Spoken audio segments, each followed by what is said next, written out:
ಊಟವನ್ನು ಮಾಡ್ತಾ ಇರುವಂತಹ ಸಂದರ್ಭದಲ್ಲಿ ಚತುರಸ್ರ ಮಂಡಲವನ್ನು ಮಾಡಿಕೊಂಡು ಊಟವನ್ನು ಮಾಡ್ತೇವೆ. ನೈವೇದ್ಯಾದಿಗಳನ್ನು ಇಡ್ತಾ ಇರುವಂತಹ ಸಂದರ್ಭದಲ್ಲೂ ಮಂಡಲವನ್ನು ಮಾಡ್ತೇವೆ.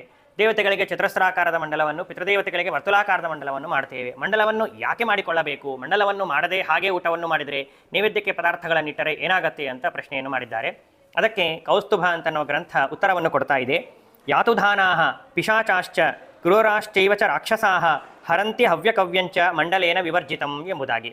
ನಾವು ಇಟ್ಟಿರುವಂತಹ ಪದಾರ್ಥಗಳು, ಆಹಾರ ಪದಾರ್ಥಗಳು, ಅಲ್ಲಿರುವಂತಹ ಸಾರಭಾಗ, ಆ ಸಾರಭಾಗವನ್ನು ಕ್ರೂರರಾಗಿರತಕ್ಕಂತಹ ರಾಕ್ಷಸರು ಮತ್ತು ಪಿಶಾಚಿಗಳು ಅಪಹರಿಸಿ ಬಿಡ್ತಾರೆ. ಅಂದರೆ ಸಾರಭಾಗವನ್ನು ಅವರು ಅಪಹರಿಸಿದರೆ ನಾವು ಸಿಪ್ಪಿಯನ್ನು ತಿಂದಂಗೆ ಆಗ್ತದೆ, ಅದರಿಂದ ನಮಗೆ ದೇಹದ ಪೋಷಣೆ ಅಂತ ಅನ್ನೋದು ಆಗುವುದಿಲ್ಲ, ದೇವತೆಗಳು ಅದನ್ನು ಸ್ವೀಕಾರ ಮಾಡುವುದಿಲ್ಲ ಅಂತ ಈ ರೀತಿಯಾಗಿ ಇದೆ.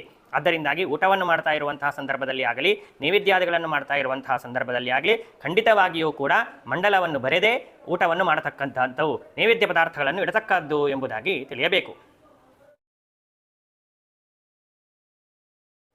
ಊಟವನ್ನು ಮಾಡ್ತಾ ಇರುವಂತಹ ಸಂದರ್ಭದಲ್ಲಿ